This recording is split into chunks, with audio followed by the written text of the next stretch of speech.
Actually आपल्या मीरा भाईंदरचं जेवढं पण पाणी आहे पावसाचं आणि नाल्याचं जे पाणी आहे ते आपल्या जाफरी खाडीमधून जाते आणि त्या खाडीमध्ये रेल्वेचं जे काम चालू आहे ॲक्च्युली त्यांनी पालिकेला संपर्क न करता हे काम चालू केलं आहे. विश्वासात घेतलं असतं तर बरं झालं असतं आणि त्यांनी पूर्ण भरणी आपले 3 हे डक आहे त्याच्यामधून त्यांनी ना दोन्हीमध्ये भरणी करून टाकून एकामध्ये पाणी पाईप टाकलेत.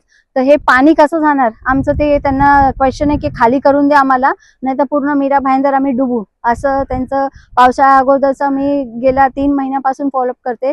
जानेवारी पासून मी फॉलोअप करते आणि गेल्या महिने मी पत्र पण लिगली पत्र व्यवहार केलं. काल मी त्यांचे प्रेम सर जे आहे चर्चगेटला बसतात त्यांना पर्सनली भेटून आली आणि विचारून आली. परत सोमवारी पानपट्टे सरांनी आपल्या उपायुक्त सरांनी मीटिंग पण ठेवलंय आणि महापौर मॅडमच्या अध्यक्षतेखाली आपण मीटिंग पण लावलेली की हे कधी होणार आहे ते खाली.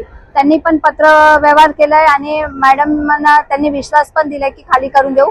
पण आता आम्ही पर्सनली या जागेवर व्हिजिटसाठी आलोय आणि त्यांना विचारायला की बाबा तुम्ही हे कधी खाली करताय, नाही ते पूर्ण शहर डुबणार. आणि पहिलं तर आमचं असं सांगणं आहे की जेव्हा पण रेल्वेनी बॉम्बेमध्ये जेव्हा रेल्वे काम करते तेव्हा काय पण असतं तर पालिकेला सपोर्ट करते आणि विचारते. जेव्हा मीरा भाईंदरमध्ये काय पण असं असतं तर कोण सगळे बिंदास आपल्या हिशोबाने काम करतात आणि कधी कोणाला विचारत नाही. त्यांना गरजेचं होतं की पालिकेला संपर्क करून हे काम करायचं केलं असतं तर आम्हाला पण खूप सुविधा भेटल्या असत्या आणि व्यवस्थित आमची कामं झाली असती. असं तो हम लोग यहाँ पे 15 मई के पहले ये आपका जो A1 से लेके A2 तक जो हम लोग भरे हैं ये हम लोग 15 मई से पहले खाली कर देंगे और आपका जो यूम पाइप लगा हुआ है ये भी हम लोग हटा देंगे। वो हम लोग एश्योरेंस दे रहे हैं कि 15 मई से पहले हम लोग इनको हटा देंगे।